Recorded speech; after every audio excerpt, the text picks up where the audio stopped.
Welcome back, everybody, to me talking with people about stuff. And today we're here to talk about a book that I've desperately tried to convince people to read. And I finally found victims and I got them on here. So I'm very happy to have quick Jen over here to talk about By Force Alone by Lavie Tidhar. And welcome, Jen. Thank you. Nice to be here. And I got my good buddy and longtime sufferer, John, over there. Welcome, John. Hey, dude. So I'm very glad that after all the tribulations that we went through today, we finally started recording. I really hope this will actually work out, and we'll see how it goes. I need a beer. I don't know about you, John. I guess you probably also need one. Anyway, my point started is, way before you played. all right, well then in that case, cheers. Prost. Cheers. I assume Cheers. you are not drinking, Jen. You're still on coffee. Yeah. Yeah. Well, cheers with your coffee anyway. Just pretend it's Guinness. It's almost the same taste anyway.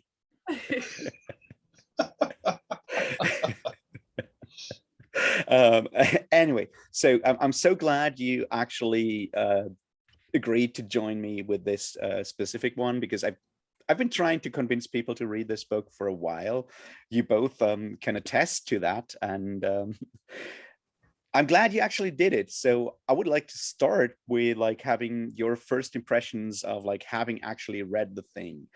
Jen, what do you think? Like, was it worth it? What were your impressions for like getting into this? All right, before I start, I was just gonna say, so I've been sick, so I may occasionally have to like mute myself or step off camera to like cough or do fun things like blow my nose. But yeah, my first impression was actually right after you had convinced me to read it, and I downloaded it on my phone. I pick it up and I on my Kindle and had opened it up, and the very first thing I see are this list of quotes, and the third one is "fuck them if they can't take a joke." And that was it for me. Like that was all it took. I was hooked from then on in, and it's a perfect introduction to the insanity of this book. yeah. I absolutely loved it. Thank you for continuing to bug us, because it was worth the read. Very good. What about you, John? Well, it's interesting because I actually the King Arthur mythology is something I grew up with as a very small little dude. I basically went from King Arthur to Robin Hood to Greek mythology to Lord of the Rings, and that's my first fantasy reads ever. And reading this, I was kind of worried that Lavie Tidhar was going to do terrible things to one of my sacred cows, and I was entirely justified that he not only slaughtered it, but he did it with a chainsaw and dynamite. So it was just, I mean, I have so many things I want to say about this book. It's utterly fantastic. If you don't read this, you are missing out entirely on something that is just fantastic. I'm going to add from the opposite perspective, as someone whose Arthurian knowledge is primarily all thanks to Monty Python. It was still an incredibly enjoyable book, and you really do, even though I don't know that stories as well, get the sense of just the attention to detail and the history and the research that went into the creation of this book. Yeah, that's something that I really enjoyed about it. It's like, so I'm not the deepest into Arthurian mythology and whatnot. There's a lot of stuff that I have not consumed when it comes to Arthurian stuff, but what I have read, because I like to torture myself, I actually a while ago did read the Thomas Malory The Death of Arthur, or Le Mort d'Arthur, from 1490 something, which is sort of that collection, that first English collection of Arthurian legends from the French. And well, it's also like really interesting to look at Thomas Malory, who is like one hell of a knight, to put it mildly.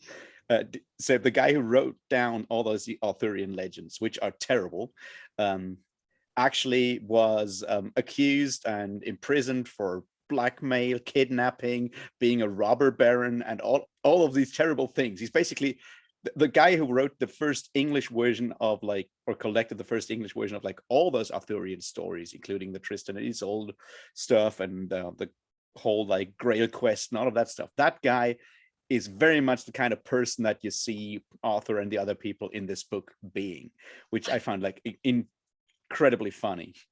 That Also was that- my first thought yeah. when you said that, was it sounds like a character. It sounds like that guy could be a character in this book.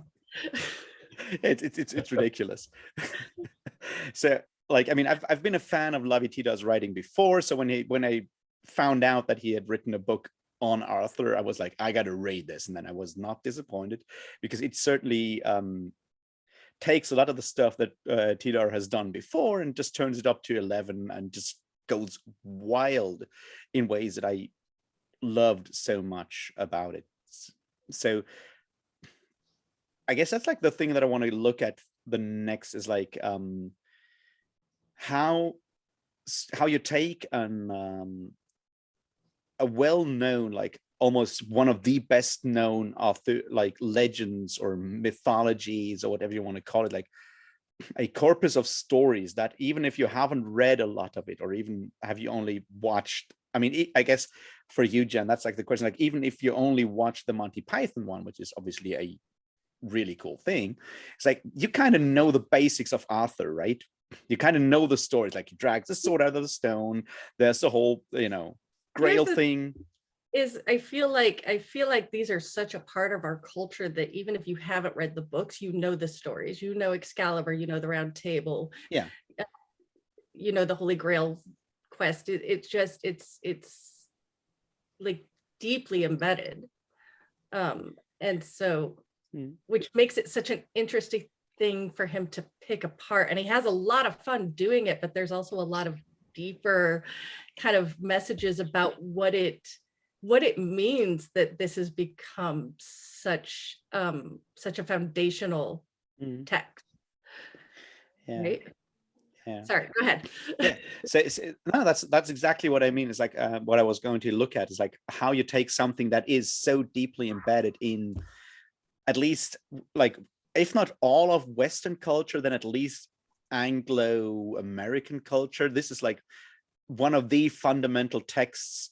If you take text as just like that corpus of stories, that's like one of the fundamental things that is so closely tied to identity, to like a national or whatever identity. But it's interesting to go and take and pick that apart, I think. And like, how did that feel for you, John, as someone who admittedly loved Arthur before reading this book? It was really interesting because I mean, I think after the Bible, probably the Arthur mythology is one of the most central things in like the Anglo speaking world as far as mythology, right? So I mean, to see it just completely turned upside down and like dissected was amazing. And like I really did appreciate the attention to detail. Like, I mean, there's so much in this book.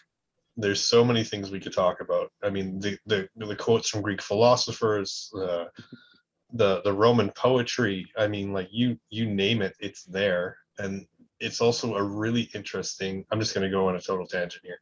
Yeah. Look at, you know, what we always, you know, in conventional history, we're taught are the Dark Ages. This is just after the fall of Rome in the Roman province of, you know, Londinium. And, you know, here you have this amazingly detailed story about, you know, oh, this is the Dark Ages. Well, during the Dark Ages, it turns out that a lot of people still read Empedocles and Democritus and can quote, you know, Diogenes Laertius like crazy. And they're actually, it's not so as dark as we thought it was. There's actually, there's still a lot of scrolls and books and everything floating around. And it's not just because everyone can just you know, like sit on the toilet and read Greek pornography, apparently. But I mean, it's a really interesting deconstruction, not only of Arthurian myth, I don't think, it's also an interesting discussion or deconstruction of like Christian mythology. I mean, there's constant references to the fact that, oh, you know, after Jesus died and rose again, apparently he came to England. It's like, oh, okay. I see where you're going with this. You know? Yeah. But I mean, like, it's funny because in one sense, as a childhood lover of Arthurian myth, I felt like violated, like horribly, and simultaneously entertained beyond all measure. It was just a fascinating deconstruction. Yeah. And I feel that's actually an interesting aspect of it. It's like when you look at, like, I mean, Arthurian stories have been with us for like ever since Geoffrey of Monmouth, basically. And apart from Monty Python, it's extremely difficult to find any text that is actually poking fun of it at it, that is trying to do anything disrespectful with it. Like most like treatments, whether it's your like once and future king, whether it's, well, I mean, well, let's not go too deeply into like Mists of Avalon, but like all of that stuff takes itself extremely serious. Apart from the Monty Python movie, all of that stuff takes itself extremely serious. Apart, maybe also the Disney thing that I keep forgetting the name, but you know, Sword in the Stone. Sword in the Stone, like, but that's only like doing like the Disney thing, with less psychedelia than in psychedelics than in, say, Dumbo or Winnie the Pooh. But in general, like all the rest takes itself extremely seriously, and it's interesting to see a corpus of stories, if you want to call it meme or whatever. Like, you have that whole thing. It's like Arthur has, and that's interesting when you say like it's close to the Bible in that regard. Is like it almost feels like a sacrilege to make fun of Arthur in a way, like that goes beyond like the just like we should actually look at the guy who put the sword in the stone, because that's actually way more difficult than pulling it out. But beyond that joke, Arthur is almost sacrosanct in most, like, in the English speaking world, I feel. So taking an axe to it is just very, like, I feel like a larger step, because it is so much tied in with like actual like identity in a way. So it's like you piss on Arthur, you piss on like everyone who kind of identifies with that whole story, like world of stories in a way. Yeah. I think though he's, because he does do those things, but it's not simply to tear something apart for the sake of tearing it apart. This isn't just him attacking or cruel in any way. It's very much a deconstruction of these stories and how they fit into our culture and what their purpose is been and what it's done, along with a whole lot of context for sort of what the world was actually like during this period, right? Yeah. So it very much feels like, I mean, there's a point to it. This isn't simply like, let's rip apart Arthur because we can rip apart Arthur. It's absolutely, let's to take something that, as we said, is such a foundational text for this culture and pick it apart and kind of see what's there and what does that mean? And then we're going to throw some kung fu in there as well, because why not? Yeah. In terms of the risk, and I think particularly because he's not British, right? He's Israeli. Is that? He's Israeli, yes. I have my read I don't know if all his stuff is this well researched, but that he was very careful to make sure that he knew what he was talking about, that he had a very, very strong knowledge before he decided sort of what he was going to keep and what he was going to ignore and what he was just going to change entirely. But you can tell that it's all based on a very deep understanding of So I watched there's a video on YouTube, and I watched that, even though the quality is terrible, where Lavie Tidhar is interviewing Ian MacDonald, another one of those authors that I always tell people to read, about By Force Alone. And in that interview, Tidhar goes and says that he was asked to teach a course on like English literature or whatever at the university. And so he had to actually go back and read that stuff because he had to teach Arthurian corpus and stuff like that.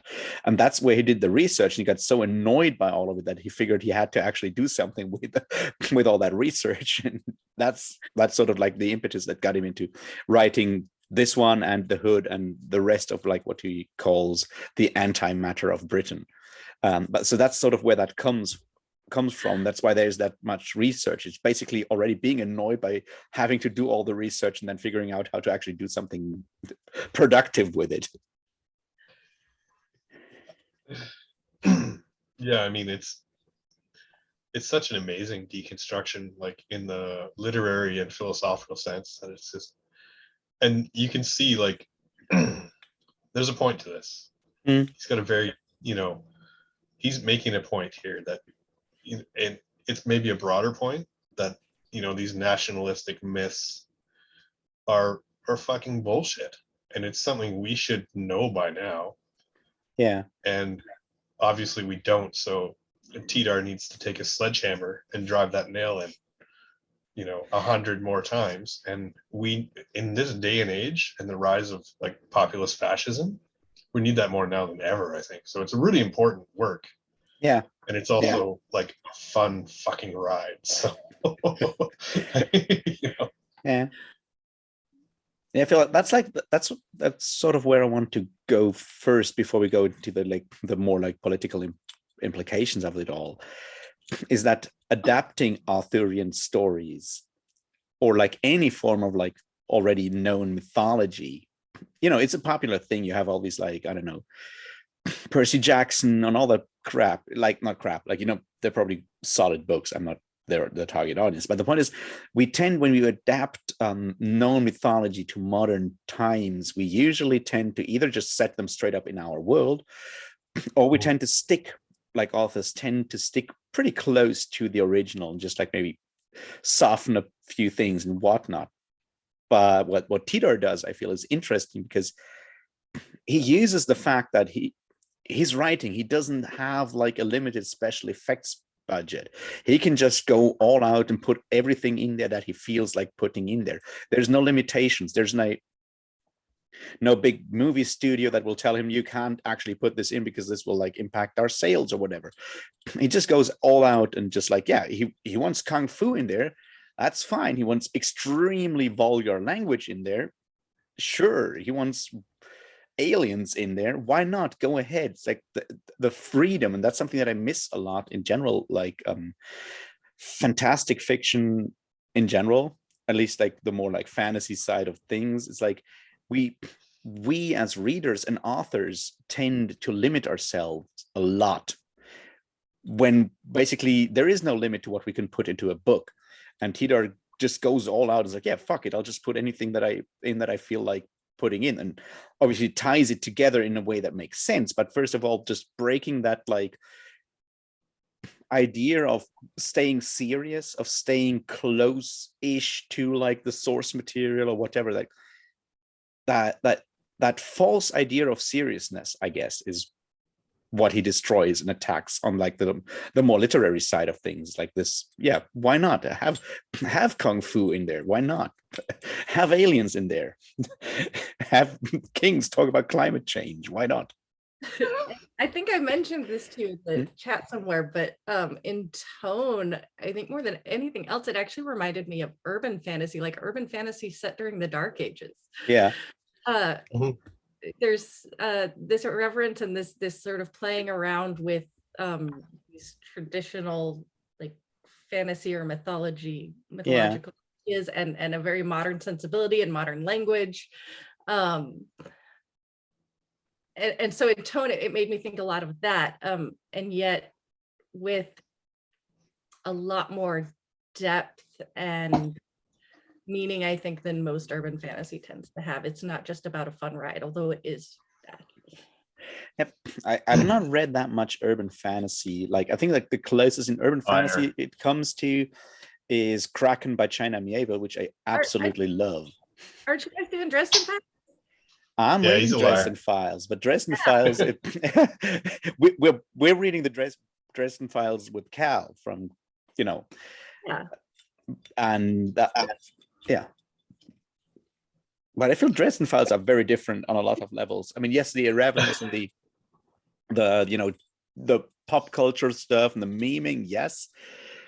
But even the Dresden Files stay relatively close to source material in a way. Yeah, no, you're absolutely right. But there's something about that juxtaposition of the modern language and this modern sensibility applied to mythology that to me, that's what, if I can compare it to anything, that's what hits the closest. Yeah, I mean, have you read, Jen? Have you read Kraken by China Miéville? I haven't. That is on my list. It's one you tried to get me to read several times. Honestly, if you're all as good as this, I'm just gonna, my reading list will just be Raf's recommendations from here on out. I feel like it's interesting. Hmm? It's interesting that, you know, he uses modern language, you know, to describe these events, but the events are like meticulously researched. So it's almost like, yeah, you know, he's sticking so close to the historical basis, whatever that is, of the Arthurian legend. And at the same time, he's so close that he can, you know, rip it apart from the inside almost. You know, it's almost like he's like clinging to the legend's shadow. Yeah. You know, and he's working inside that, but at the same time, he's destroying it utterly. It's a fascinating, like, just juxtaposition of, like, you know, contrast themes, all that stuff. It's really fucking cool. I mean, and that's like the other thing though. It's like when there's like later in the book, there's that scene when you have when the aliens talk to, is it Sequoia? It's Galahad, right? When they talk about like the chivalry and everything. It's like, if you go and read those old Arthurian stories, that story is so far away from our modern romanticized, like mostly through the 19th century, basically romanticized idea of chivalry. Like in that entire book, basically everyone is just riding around on horses, punching each other in the face to then go and fuck each other's wives. That's exactly what happens in most of the Arthurian stories, apart from like Galahad, who doesn't do that. But apart from that, everyone is basically out to fuck each other's wives and punch each other. And that's it. That I was literally just going to talk about that. It's one of my favorite scenes, and I'm also wondering how hard it hit John as somebody who grew up with these books when he's trying to explain to these aliens yeah, who understand the context, like that really, no, it's fun and nostalgic and not rapey at all. Like, you're just not getting it. Of course it's fucking rapey. It totally is. But when you've grown up with something, you don't see it, which is why I think the aliens were a nice play on that, this like outside perspective on like, wait a minute, like you realize how messed up this series of events is, right? And he's like, but it's great, we grew up with it, like it's yeah. See, how did that hit for you, John? It was funny. I mean, like I definitely grew up with like these romanticized 19th century, I'm probably going to say German, ideas of like chivalry. Wagner. Anyway, but you're the one talking Nietzsche. I can't help it. I'm sorry. No philosophy. But you know, you grew up with these idealized, romanticized versions of whatever the chivalric code was, and it's so far removed from what it actually was. And then, I mean, you know, you see Tidhar just disassemble it, especially in the scene with the aliens. Like, how do you explain? Oh no, like no, you're just going around and murdering people because they're basically different than you, and you're just for the purpose of rape. No, it's no, we're doing a good thing. Like, you don't understand. It's like, no, no, I get it. What's that? But we're the good guys, right? Yeah. But it sort of mimics that moment. I've been playing D&D for 27 years. And when you realize that Dungeons and Dragons is actually just about killing things that are different than you and taking their shit. Yeah. You know, it's just, that's all it is. We're going to kill goblins because they're green and we're not. And we're going to take all their shit. And it's not murder and theft at this point. It's, we're the good guys. We're the adventurers, you know. You know, it turns out like everything you grew up believing is bullshit, and that's a painful moment, but it's a great moment at the same time because it makes you question stuff. So that's always good. But again, maybe I've read too much Nietzsche. No, I think the interesting thing there is though that you kind of said that implicitly when you started. It's like Arthur was like the first thing, and then you read Robin Hood, and then you went from there. It's like most people, if their only introduction to Arthur is not Monty Python, but and maybe even then, like most people are introduced to that Arthurian corpus as kids in the sanitized versions. Yeah. And then you just keep that in like the back of your head in that version of like Arthur is that noble king and he does the thing, and you know, and then he gets sent to Avalon and now he's resting somewhere and maybe he'll come back or maybe not. And you keep that in your mind, and it crystallizes in your into your identity, into that like thing that makes up the background of your thoughts, of your identity, that is, you know, the background to your, you know, current thoughts. And when you consume any form of media, you have that huge backlog of stuff that you have read before, and that's the version you have in there, because unless you consciously decide to read the actual original stuff, or if you have like a problematic pseudo-feminist esoteric moment and go and read I don't know, Mist of Avalon. But apart from that, that's your idea of King Arthur, unless you go back and re-examine that. Because even stuff like, you know, Excalibur, the movie and stuff like that, those are still very closely, I mean, those are still like very respectful depictions of those stories. And you never actually go back and read the original text, because who would do that unless you're like a masochist or a student of English literature?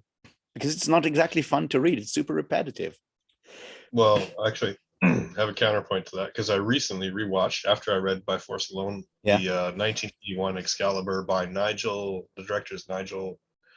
Anyway, it's got Patrick Stewart in it, and that's the important part, because Patrick Stewart's awesome. True. But watching that again, I haven't seen it in probably 10 years, and I watched it on VHS for the original feel. And Merlin in that version of the Arthur myth in the 1981 Excalibur is constantly breaking the fourth wall. And it's something I did not pick up when I was a teenager watching it. Yeah. And watching it again, it's like, wow, like you guys are, I mean, it sticks very closely to the original story, blah, blah, blah, all this stuff. But I mean, Merlin is an absolute dickhead in that whole movie. It's actually it's amazing. I would recommend anybody going back and rewatching that. I mean, mostly for Patrick Stewart being rad, and then also for Merlin breaking the fourth wall, which is just fantastic. And it's quite a commentary on, like, he does make quite a commentary on the whole thing. But I'm getting sidetracked again. So you just keep doing what you're doing, Raph. Now, I feel like what you said is important. Is like what Tidhar does, and I think that's what makes the book so valuable. Is he gives you that kick to then go and re-examine your older readings. Because if you come from the like safe like Arthurian background, you read your, you know, Once and Future King and or whatever, and then you go like, when you watch Excalibur, it's very difficult to notice all of those things. But because Tidhar goes so deep with By Force Alone, and like actually like shakes like the foundations of your perception of Arthur and stuff like that, it makes it easier, or like it makes it possible for us to go back and re-examine older readings that we have had before, because it is so brutal in a way. I think that's sort of what I was getting at there. Mm-hmm. Yeah. I think Jen's dying to get a comment in here. Yeah. Please. That look was me frantically trying to remember, like, oh, there was something I wanted to say. What was it? because you had said something that sparked a comment, and then I lost it while Raph was talking. I don't know. I kind of moved out of my head to just the fact that, like I said, I haven't been deep into the legends. I don't know the stories that well, but it also is sort of something you almost absorb by osmosis, just growing up in an English-speaking country. But that this particular type of deconstruction and looking at the myths and legends and fairy tales and just the stories we tell ourselves about ourselves, I think are one of the most fascinating ways to really understand the culture. And he does that so well here. Yeah. You go ahead. Okay. I mean, as I think I read the pseudo Disney version of the Sword in the Stone. It wasn't the Sword in the Stone. It was an earlier one from like the 50s. But I And read was that when I probably was the Th White, the once and future king, I guess. maybe. That's I sort of don't like have what it anymore. everyone reads, I think. Okay, it's probably that one. But anyway, It's the one the was Blind Guardian song is based on, if that helps. Okay, I think it is the same one then. Yeah, that makes sense. Sorry, needed Yeah. that frame of reference. Thanks, Raph.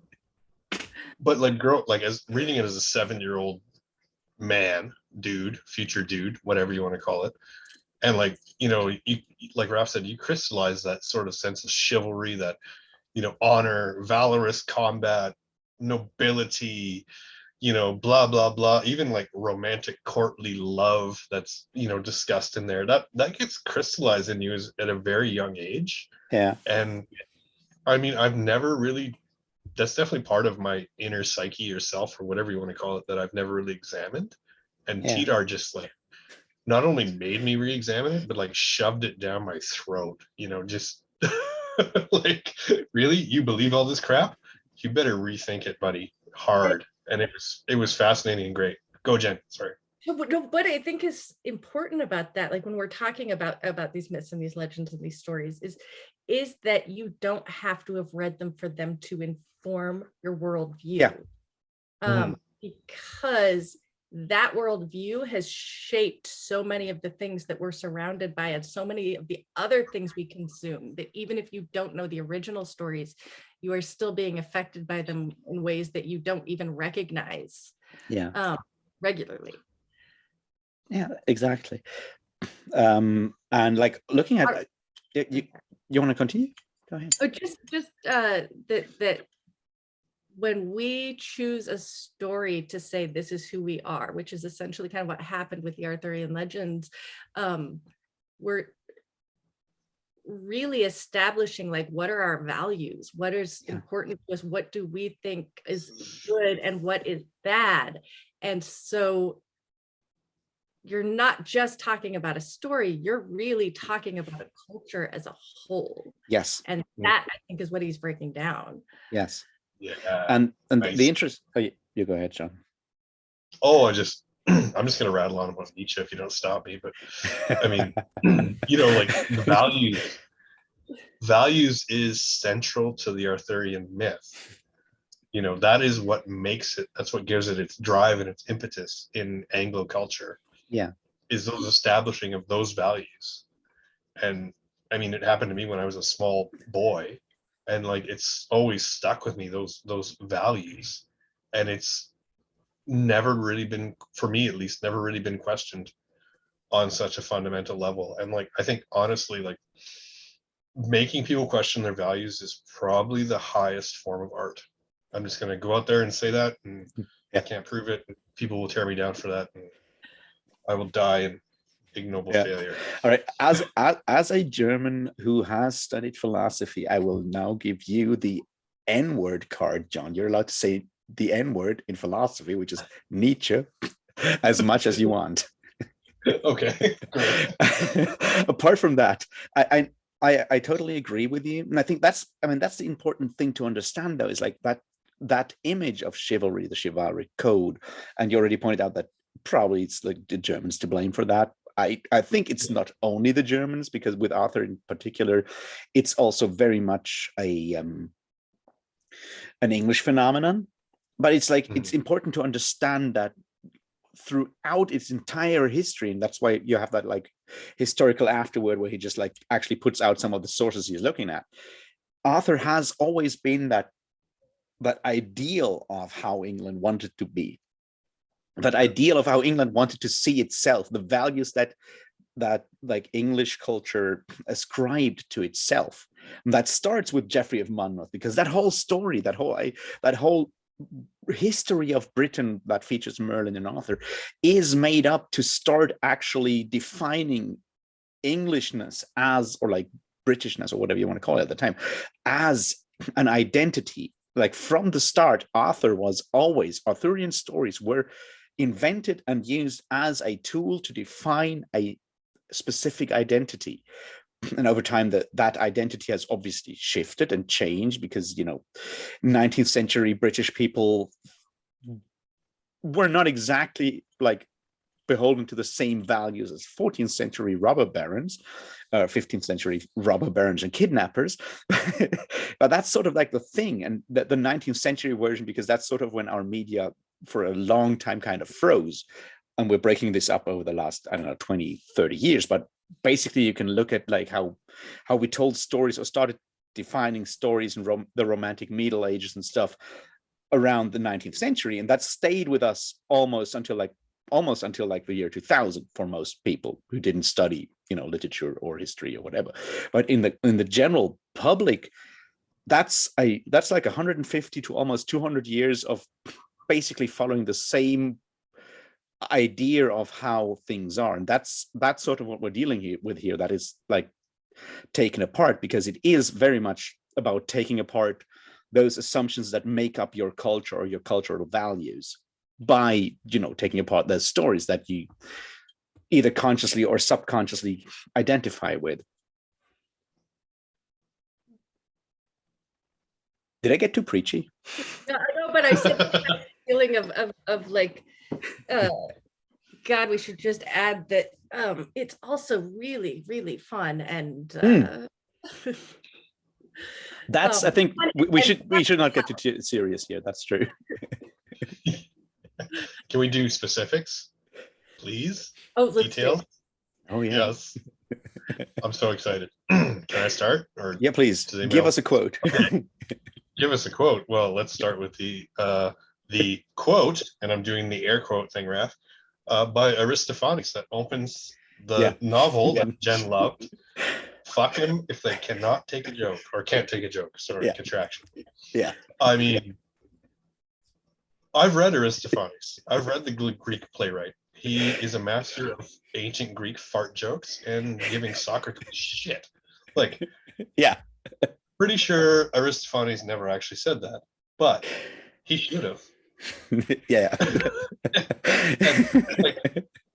Okay, I've read a ton of Greek philosophy. That quote, quote unquote, quote, blew my mind just with the absolute irreverence and the absolute nailing of everything that Aristophanes ever did in one single line of text. Like, it was phenomenal. Yeah. Just phenomenal.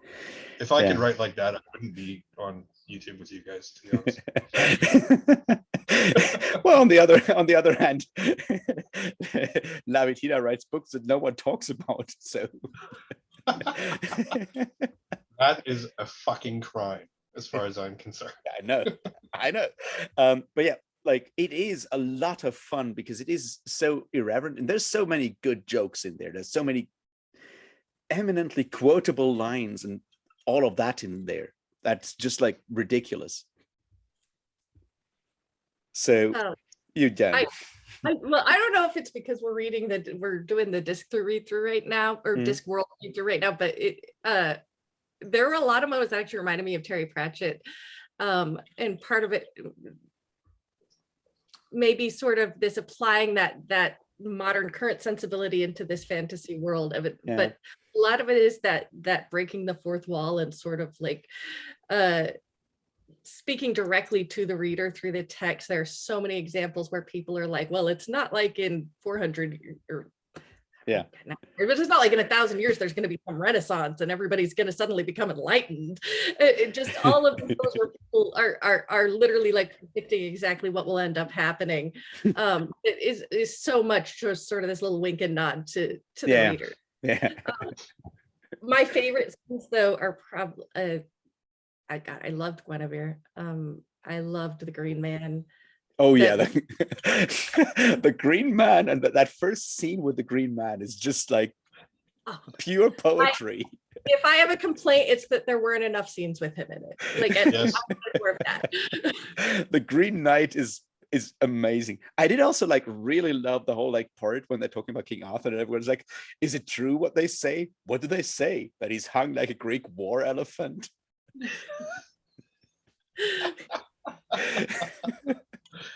But even the fairies know that. Yeah. You know, the Fae in the Grindy Low are busy discussing the size of Arthur's dick. I mean, it's right. While they light up a joint. That's yeah. Yeah.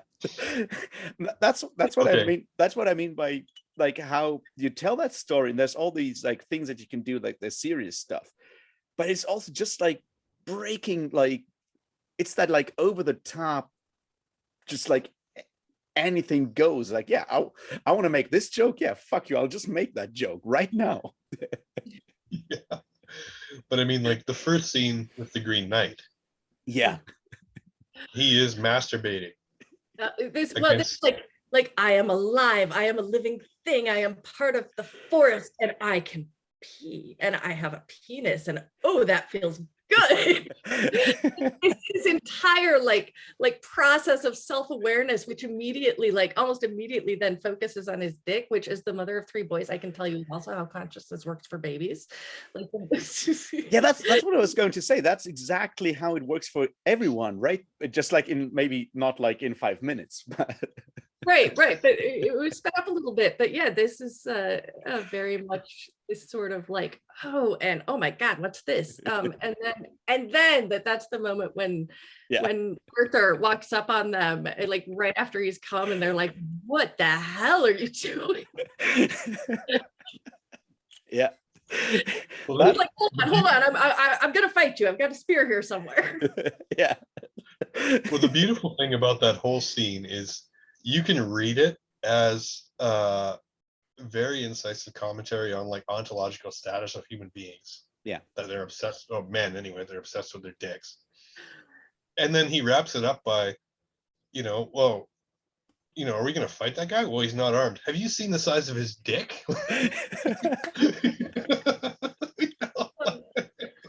So you always have this.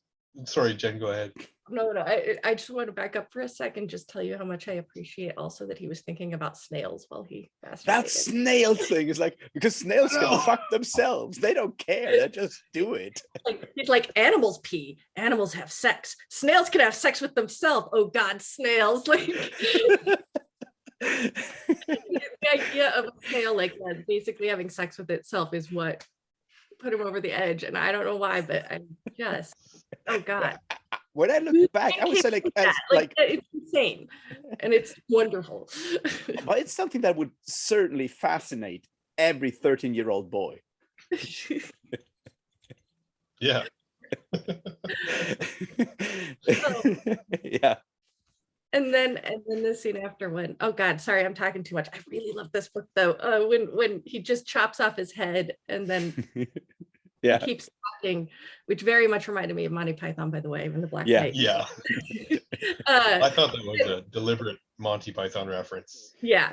Well, I mean, it's also like, I think the Monty Python reference is already a reference to the Green Knight, because the story of the Green Knight in the original story is exactly that. He goes in there, and it's not Arthur, it's I think Lancelot he does that with. It's exactly that idea. It's like he goes and it's like, I challenge you. It's like, you chop my head off, and if I survive, I get to chop your head off, and then we'll figure out if you can survive. That's the Green Knight story already. That chopping the head off is in the original. Then Monty Python just took that and made the scene with the Black Knight out of that.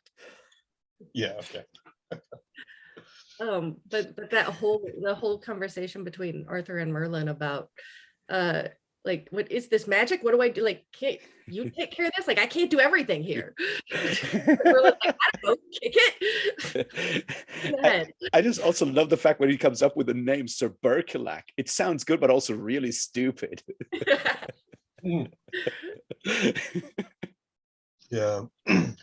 It's, Jen brought up Merlin, and it's funny, like almost all of the scenes, a bunch of the scenes where Merlin is involved, he's constantly talking about like, well, you think this is magic, but I mean, I'm just doing exactly what Aristotle described. I mean, I understand nature better than you. That's what you think magic is, and it's pretty interesting. Should I use the word world building? We're on book 2, world building. There you go, Raf. Yeah, it's an interesting way to do world building with magic and stuff. There you go. There's your book 2 quote. You go ahead, Jen. Oh, there's a great quote about that in there that I also think is one of the best quotes in terms of kind of summarizing what he's showing us with these books, where Merlin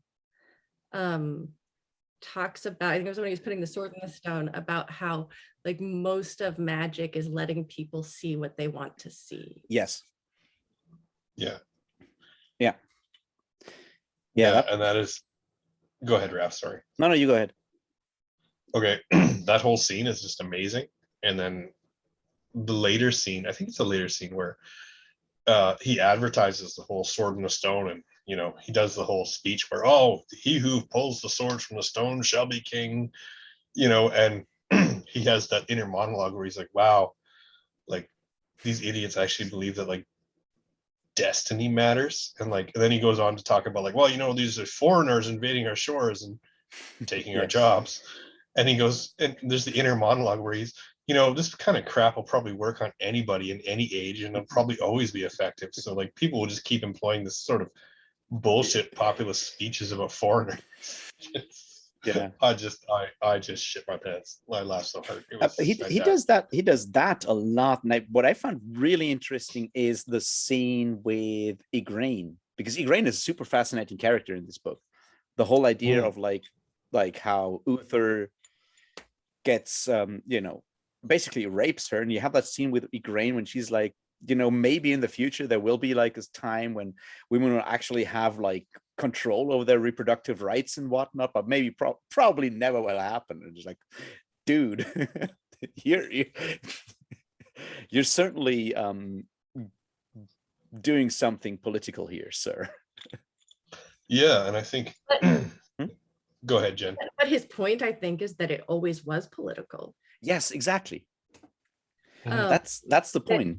He's very much playing it to modern politics and modern issues, but that really that the intention of myths is political. That we create these stories to have a desired effect upon a population, right? Yes. Yeah, and I think the paraphrase from that scene, I can look it up, but it's something like women are ancient soldiers in an ongoing war. Women are just like soldiers. They live by force alone. They live by force alone. Yeah, and it really highlights like the role of women in every myth everywhere, pretty much. I'm gonna say except for Greeks, because you have Hera and she's crazy, but they're always just like breeding machines in every myth, and it's like, wow, like this is what we base our culture on. Yeah. Wonder why we have issues with reproductive rights in women. God forbid anybody tells anybody to get a vaccine, because everybody has a right to control their own bodies, except women when it comes to that. Yeah. Well, of course, yeah. Well, except women. Yeah. But I love that commentary. I thought it was just fascinating, and like you couldn't have got it any more spot on, I don't think, than that little 2 lines in that scene is just like perfect. I'll say he made an interesting choice with Guinevere, because I think part of that, when you're talking about this idea of breeding machines, but there's also very much, I think, a lack of agency for women, that they are dependent on men for everything in these stories. And so to make Guinevere like this really badass, independent, very violent woman was so, it was great, because honestly, I don't think I could have taken another maiden story. But at the same time, I think when you do that, you do sort of miss out on that opportunity to explore those ideas further, that he touches on a little bit with Igraine, but we didn't get to go deeply into that. Got it. I just love that quote when they're talking about I think it's Isolde again, and her having to pee all the time. Maybe she got some STD, and it's like, you can't get herpes from a watermelon, whatever that is. And they're talking about the watermelon, because they don't understand what a watermelon is. That whole sentence, like, you can't get herpes from a watermelon, is just so good. And Merlin's little comment about how, like, how sweet Tristan and Isolde were, and at least that was one love story that will end happily. A nice little. Yeah, that's true. But so one thing that I also really wanted to talk about, like, is so there's a lot of like incredibly good quotes in that book. Like, I mean, there's like every second sentence is something you can just like take and put out somewhere as a quote, which I love. Which, you know, one of my favorites, the one from like early on when Uther Pendragon talks to Gorloy, talks to Arthur, and is like, a savage king for a savage land. So fuck you, Arthur. Like, I fucked your mother. And I'm like, holy shit, that's like a very good a very good summary of the Arthurian stories, but also maybe, you know, eminently quotable. But like, apart from that, I think the prose of this book in general is incredibly good. The way he tends to have all these chapters or like longer sentences end always on that catchphrase of like doing something by force alone. The way is like, I'm not saying this is poetry, but it has like this like lyrical aspect to it that I think is easy to overlook when you're just focusing on all the vulgarity and all the weird jokes and stuff. Yeah, the whole phrase like by force alone almost works like a chorus through this whole novel, you know, and blah blah by force alone, and it's always there, it's always ringing in the back of your head. You know, it's a reinforcement, I think. Like, none of this was done by nobility or chivalry, or, you know, it was by force alone. Yeah. I really enjoy it. Yeah. And that's like, I mean, destiny, and I think too, I don't know, but it feels like too that part of that is sort of attacking this idea of royalty, and the royal that someone was chosen. There was this sort of preordained, like God-given right of these people to rule, and that no, that we got these rulers because they were better at killing than other people were, right? More ruthless, more brutal, more willing to chop off the heads of anyone in their way and their entire family, wife and children, some who may or may not be the same person. Yeah. Somebody's definitely read their John Locke. I'll tell you that. No divine rights of kings here. No, certainly not. But I think can we spend inordinate amounts of time talking about how great Lancelot is, though? Oh yes, we haven't even started talking about Lancelot. I think it's like we need to talk about Lancelot, and we need to talk about the idea of like the fairy realm and the fairies. Gods, I do so love that short short cameo of Grendel and his mother. Oh, it's fantastic. That is just so good. God, he sees a lot into this book. I mean, that's like the other part is like, you talk about a book being like really dense. This thing is like dense to like no end. There's like every single sentence, like what we said earlier when we talked about Terry Pratchett, is like there's like no word in this book has been put there by accident. This is just like, the level is just crazy. I was thinking about that when you were talking about the prose, because I actually, like, if for me this book had a weakness, it felt like the tone was a little uneven. Yeah. And I don't know how much of that is intentional, this sort of like shifting voices, because we had a series of multiple stories kind of trying to get smashed together into one coherent narrative that had many authors over the years. But sometimes it almost felt like God, like he was rushing through the parts that he was less interested in, that he knew he had to get out there in order, because this was foundational stuff, so that he could get to the good parts that he really wanted to write. Yeah. Well, I have to. I mean, like, as I said, I have not read all of like Arthurian legends, but like the Mallory stuff is also very uneven in tone. It's connected. It's like a bunch of books, like, I don't know, 10 books or something, and it's very uneven in tone as well. So it's kind of part of this, but I don't want to say this was intentional. It may just really be just like being bored by the boring stuff. Yeah, I haven't read any of his other stuff, so I can't really judge like how much of this is who he is as a writer and how much of it is sort of like intricately connected to the Mm. point he's with these books. Or maybe it's Yeah. just me in my mood the day I read it. I don't know. Yeah. I But yeah. I actually appreciated the shift in tones that he used, because I mean, I really got the vibe from him that, you know, okay, well, I have to address the questing beast at some point, so I'll just make the questing beast something that just runs in and out of the story with no relation to the plot whatsoever, because I just have to deal with it. There, that's done. Now let's get back to Greek pornography and Roman romances. But Although I did I love love the that though, every time they would just sort of run through a scene, like other things are happening, and then goes this like giant monster and the knight going after him, like, wait. one bit that I really love the scene when he comes, like when they're on their way to Nemo for the weapon stuff, and they sit down to eat the sausages, and for like a while after that, like everyone is always talking about like sausages are so cool, and I can't help to think that that was like an intentional thing to comment on the shape of sausages over the long run in that kind of story. Yeah. I'm pretty sure that he wanted to make a sausage party joke there and just like made it over like the entire book.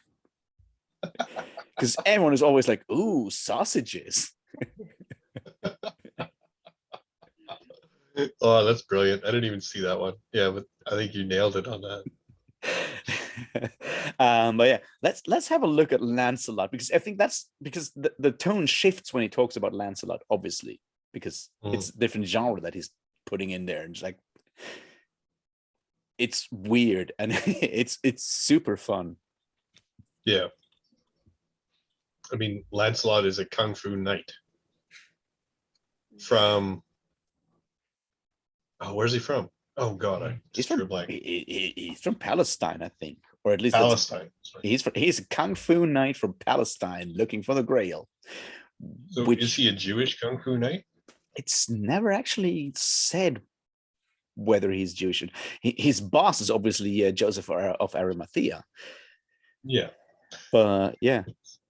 Which is hilarious by itself. Yeah. the Jewish kung fu knight. And it's also kind of got this whole, this you got like this kung fu religious secret society thing going on there, like kind of cool, like, I don't know, Knights Templar or I think you can read it in a way as like a commentary on the Assassin's Creed video game style, when you have like this idea of like this pseudo-religious Muslim special assassins, secret agents, whatever fighter thing, and to just like take that and you take the kung fu version of it. It's like, why not have something like that also for like Jews, basically? Yeah. And the thing is too, it's not like regular kung fu. It's like Crouching Tiger, Hidden Dragon, like running in the treetops kung fu shit. Yes, like, exactly. Yeah. But I mean, also the moves, like the moves Lancelot are the uses. best. Oh, what was the one? The cutting of Solomon's Cutting of the Child. There you go. That's the one. Thank you.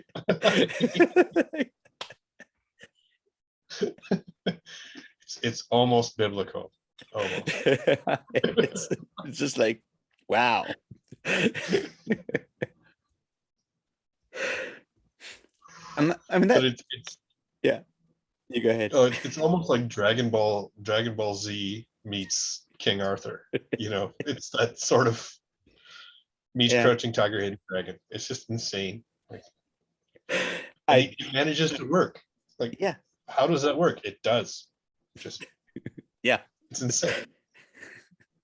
And like especially like his way to Britain with the whole like Parzival storyline, when he just manages to talk about like how Germans are good at mass murder. And it's so good because like the whole like in Under the Hill kind of thing is like he deliberately goes and makes like conjures up the Wagnerian kind of like imagery, and then makes the then puts in that Nazi joke. And that's just so good. Well, So here's a what's question. an Arthurian legend without a few good Nazi jokes, really? Yeah. True. Here's a question for you, Raf, being the resident German. Do you feel Yeah. that your pseudo ancestors, your possible pseudo ancestors, were maligned by the insertion of a Nazi joke? No. Okay, perfect. And we're fine here. We won't get canceled then. Yeah, I don't. There's Yeah. still time. Well, I mean, that's another thing that I found really interesting when I read it and reread is like the freedom that books give you, because like the way things, because it has like all these contexts that you only get when you read the entire thing, and it makes it difficult to take stuff too much out of context. Like there's stuff going on in this book and the way things are like actually written down that you would certainly not get away with on either the internet or like TV, or TV meaning also like Netflix and whatnot, or movies. It's like that freedom of actually going to all the places that really hurt. Yeah, I mean, one thing I really appreciate about this book, and reminds me of Richard Morgan, Yeah. if he wants to read A Land Fit for Heroes, is Tidhar really goes after that conservative fantasy reader, Yeah. and just guts them. So there's definitely a conservative stream of fantasy readers who do not want certain things questioned, certain things looked at, certain things brought up in books. And I mean, Tidhar does it, Morgan does it very well. Yeah. And I think it's fascinating. It's great. I mean, that's like the other thing, like almost like when there's sexuality and it's described in detail, it's almost always homosexual. It's always gay. Mhm. It's I think the only actual like sort of in detail heterosexual encounter that is described is Arthur with Morgause. And apart from that, it's usually Sir Kay, I don't know, sucking off the Green Knight or having sex with Sir Bose, the younger, Yeah. or the younger, or whatever. It's usually not heterosexual. Yeah. I mean, go ahead, Jen. And Arthur is basically like, asexual in this book. He really only lusts after power, and he's got kind of a fairy thing. But again, I think that has something to do with that power dynamic more than about sexual attraction. Yeah, it's made very clear that both of them are just. It's very much about the power for both of them. Yeah. And I really loved that in terms of Guinevere, this sort of taking a very pragmatic approach to this. This is an arrangement. All right, I'll come along and I will get these benefits out of it.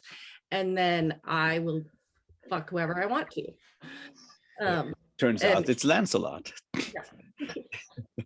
Well, he knows Kung Fu, man. Yeah, I'm not faulting her choice. I'm pretty sure I have just sworn more in this video than any other video I've ever made, but I feel like it's hard not to when you're talking about this book. Yeah. What they're gonna do? Demonetize me?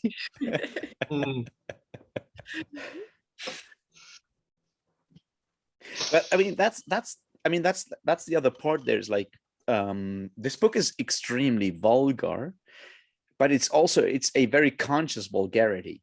It's used very much as a literary tool. Yeah. Not like with George R. Martin. What? Oh, all right. You did this to yourself, and you will. You're going to get canceled for this, but I'll say it anyway.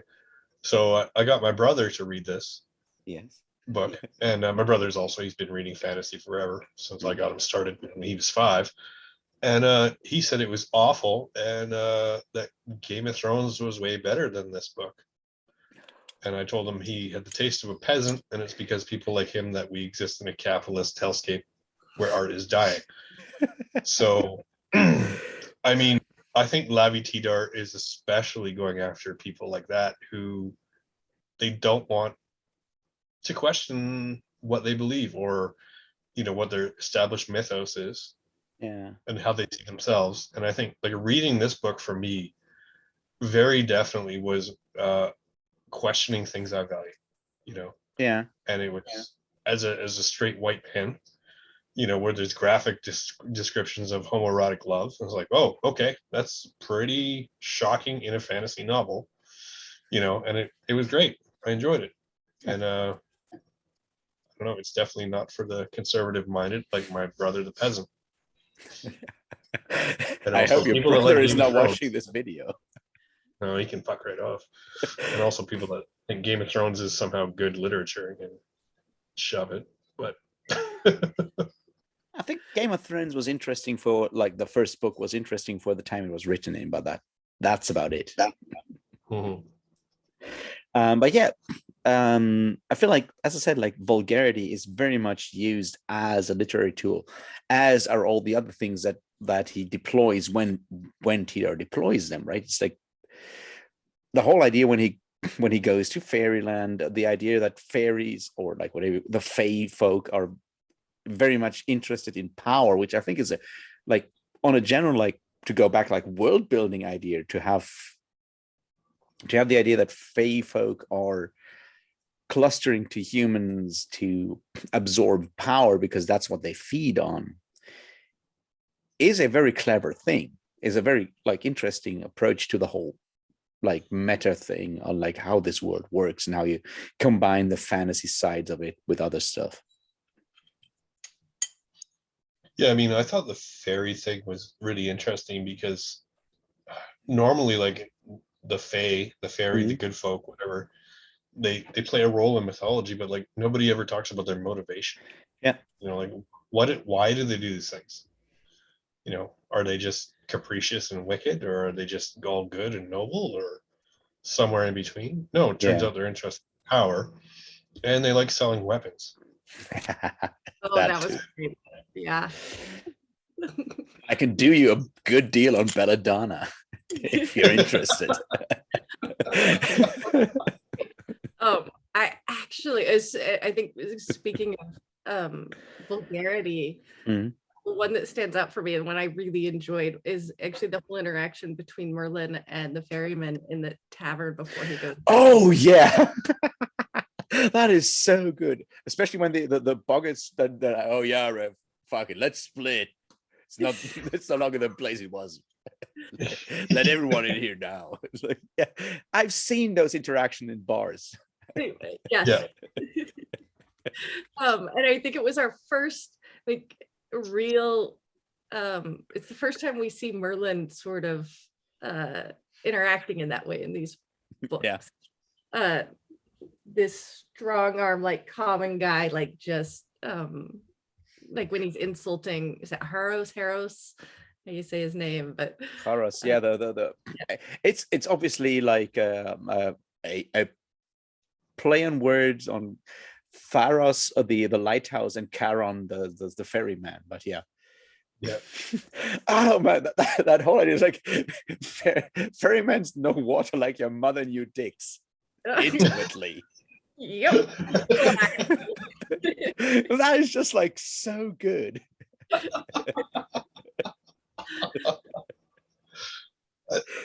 think that is definitely one of the themes of this book, is like, it deals with really serious topics. Yeah. And then you get dick jokes all the interspersed constantly. And it's fantastic. I mean, like, yeah, I just love it. I love the tone.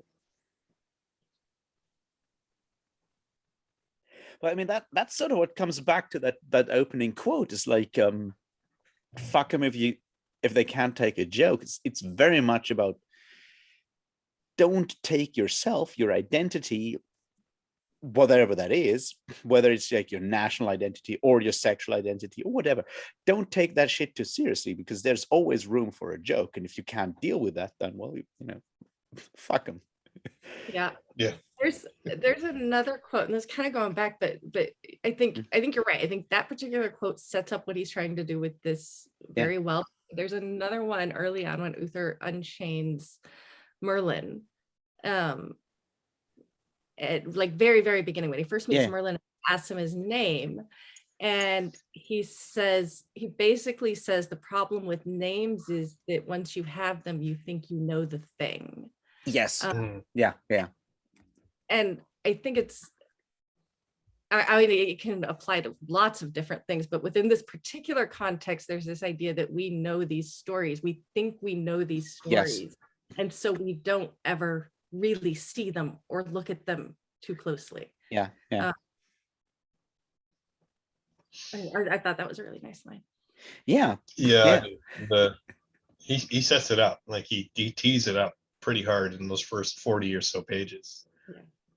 You know, if Yeah. you're paying, like I just recently reread the first half because of aforementioned Scorpion drunken karaoke, but when you reread the first half of this book, he really sets it up. If you're paying attention, there's a lot of little asides, there's a lot of little, you know, one-off throwaway sentences that actually set up a ton of stuff that happens later on in the book, and it sets up his themes, his tone, everything. It's really, really interesting. So like, Yeah. not only is it worth a read, it's definitely worth a reread, because this book is just wall to wall packed with stuff that you will miss. It's great. Yeah. I didn't love that, like, just I said earlier, I just love that scene when it's like when they have the council, like how to do this and how to do this, how to deal with this climate change, and then you have the council and nothing happens because they just like start killing each other. It's like, yeah.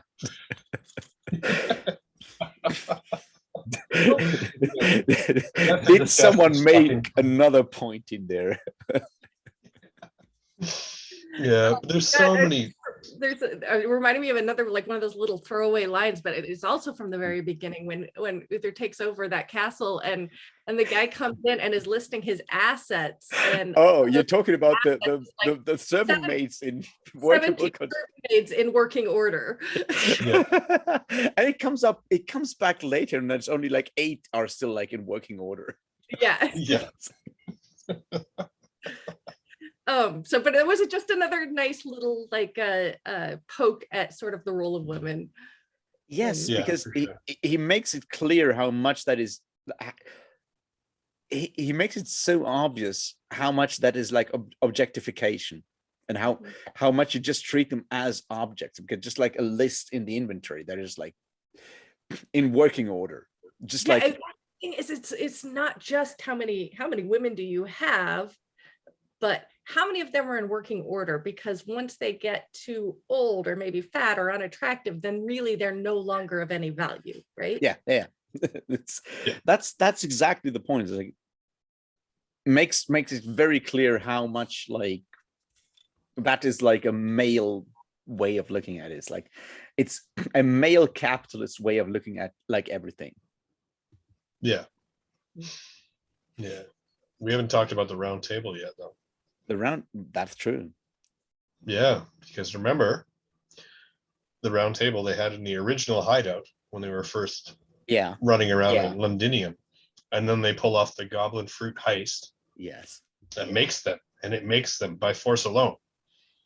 And they move to the new hideout, and I guess we took that fucking shitty round table with us. Yeah. But the round table is, go ahead, Jen, sorry. Nostalgic thing that they bring with them because of the good old days when we were boys growing up in the streets together, right? Yeah. If you you go ahead. Go ahead, Rob. Okay. If you read, the modern interpretation of Arthurian legend is sort of like an argument for like a proto-democracy. It's like, oh, there's a round table and everyone is equal here, and it's like, oh no, it just turns out that was just that shitty fucking table we ended up bringing with us anyway, for no reason whatsoever. Yeah. But I think they use it later. These things happened, and then later we're going to go back and tell a different story about this table and what it means, in order to bolster our image and the things we want, right? Which is sort of what is so interesting when you have the later half of the story, when you have the whole Camelot plot lines and how Camelot is the city where everything goes, and you have it's basically just this place full of brothels and casinos and everything. Yeah. This moral cesspit kind of, which not that Londinium was any better. It's funny, we talk about Lancelot being a kung fu master and nothing about Arthur being a gangster and a drug dealer. Yeah. Yeah. Essentially these knights, these and this Mhm. king, that these ideals of chivalry are really bullies and thugs at heart. Yeah. I think that whole setup of like Arthur and his boys being like that one gang among all these others in London is just a really clever way to actually make the point of like how the whole thing works, because what he does there. So here's the things, like you have like these two ways of looking at Arthur, right? You have the very mythical one, and then you have the pseudo-historic one with like that like around 2000 movie King Arthur and all that terrible stuff. It is, oh, he's a Roman soldier fighting the Saxons and all this bullshit like that pretends to be historical. And Tidhar goes and does like kicks both of those, because you have the like, yeah, you want it historical, this is how it is. And then he goes and also takes a swing at the legends and like with the Merlin side of things, because Merlin only shows up later on. The whole like Arthur, the first part of Arthur is all just Arthur doing his like gangster thing. Yeah, he's a criminal and he's shaking down old men who can't defend themselves. Yes. For protection. Yeah. Great. And selling goblin fruit. And I did love that whole idea of like the Mithraeum just being like an officers club where everyone just gets like hammered, and then you have that whole street of Mithraeums, which are basically just like nightclubs. Yeah. And the description too, like when Kay goes inside them, it smells like old sweat and semen, and not a bad smell. It's what I was going to say is the other aspect of like how well researched this is. It's not just that he's bringing in like all of these different myths and all of this historical stuff, but that he very much rips away that like shiny veneer of this idea of Camelot. Yeah. In the beginning, like within Londinium, and gives you an idea of like, here's what living in a city in England during this time period would have actually been like, and you feel how dirty it is. I mean, it is grimy and disorganized, and any structure there is only because it was left over from the Romans. Conquerors. Yeah. And not because of any sense of order within England itself. Yeah, I mean, the first parts are definitely really interesting, especially like I know I'm a nerd, but the description of coinage. Like, and they didn't mint their own coins, so you have denaries and all these different types of coins. They're bent and they've been chewed on, and they're obviously well used coins, and so you've got all this stuff laying around, and all these old Greek scrolls that are pornographic, and Roman poetry that everything feels like it's left over. Yes, it's been used badly, nastily, and that's what the English had to inherit. It's just the leftover shit of two empires at least, and it's grimy and it's greasy, and like you kind of want to have a shower after reading the description of Londinium. It's beautiful. Like, it's insanely good. Yeah, talk about grimdark. Yeah, man. Most grimdark authors don't get that, at least grimy. No, I mean, you should send a copy of this to the Games Workshop so they can fix their you want grimdark, this is it. And they already live, they're already from England, they should know. But like, Londinium is filthy, it's gross. Yeah. And out of this cesspit of whatever, this is where your national identity is born. It feels like, what it feels like is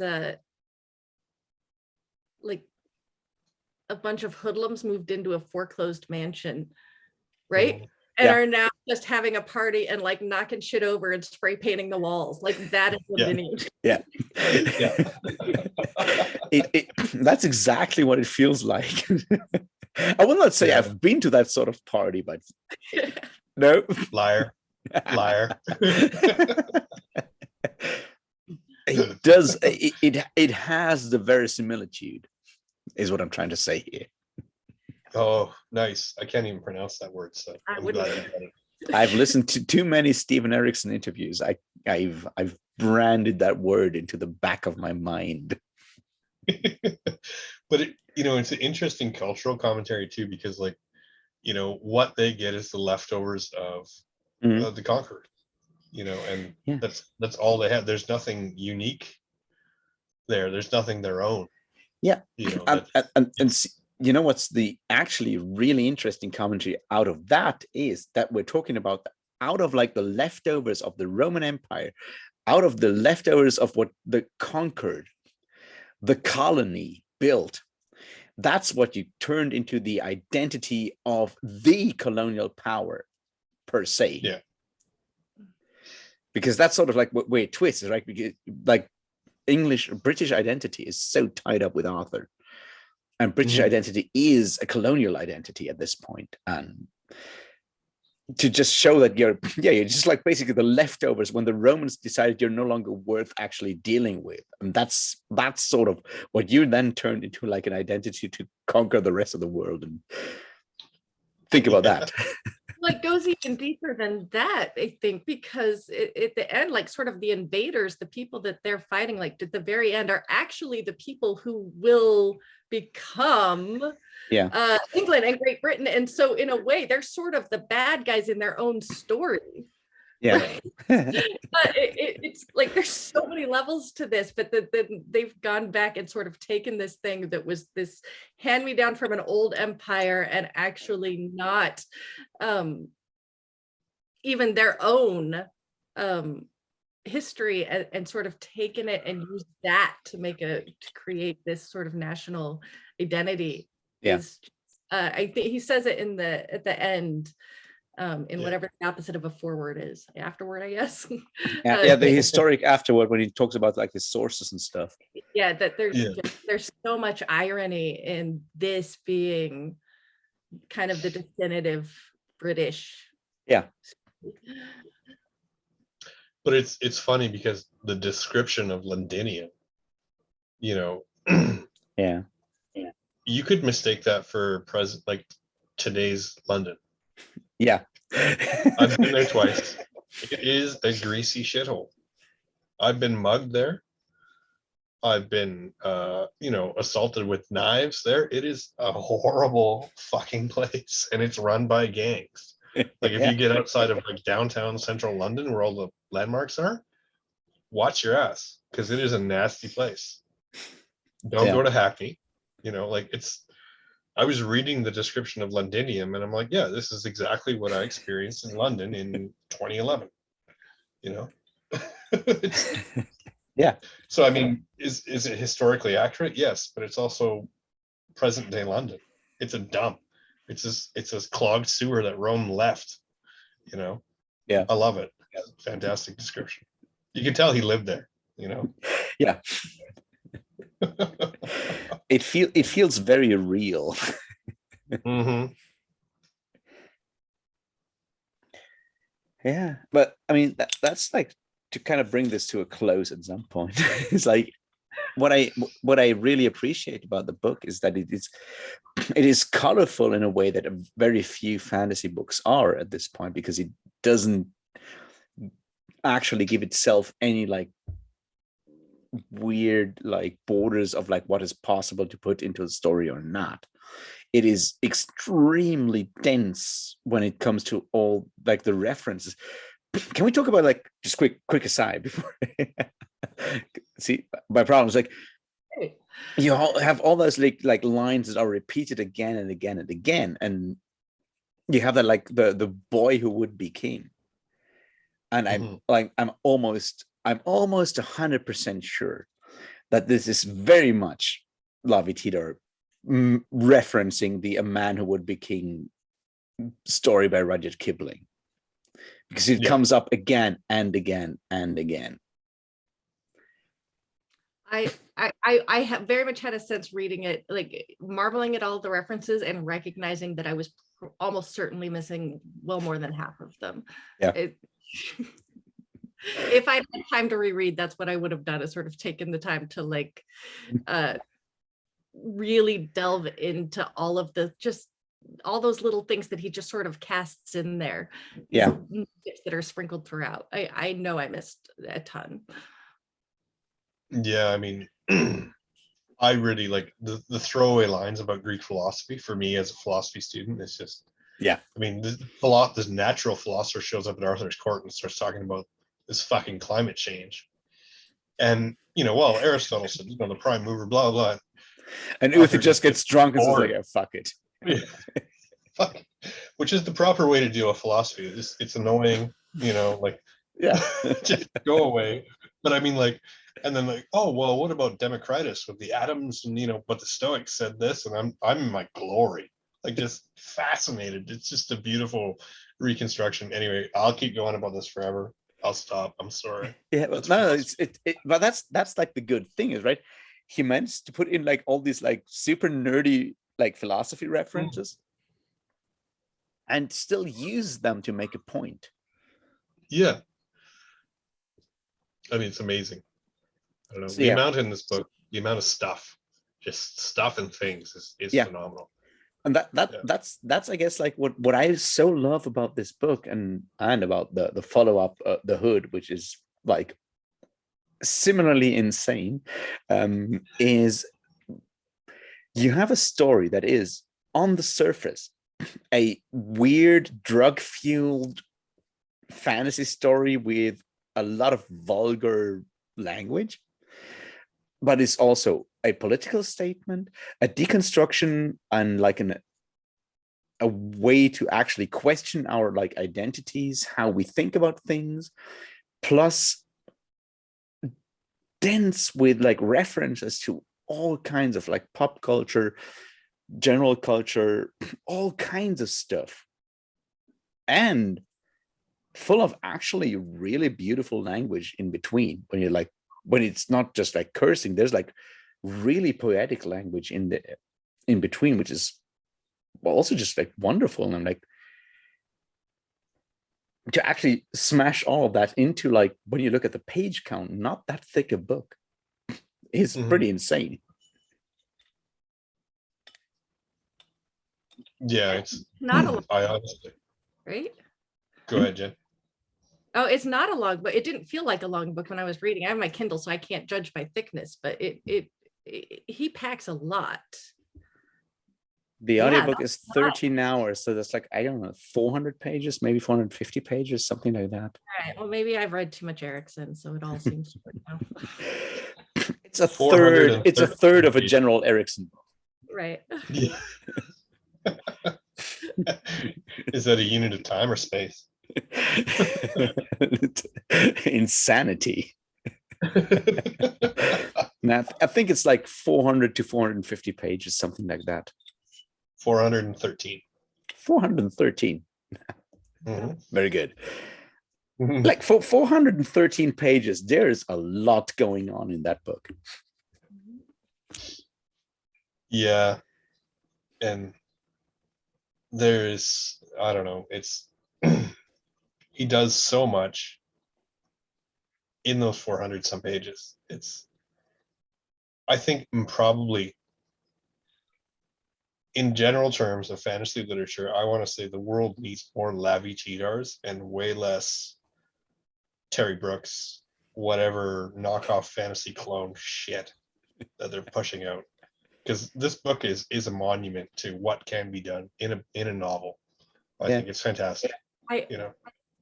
I'm so well, all right. When you asked us to come on and talk about this book, at first I was just excited because I enjoyed it and I couldn't wait to talk about it. But I think you're right. I think it's a travesty that more people aren't talking about this book. And I'm glad not just that we're able to have this conversation, but also hopefully maybe it'll inspire more people to pick it up because it's absolutely worth it.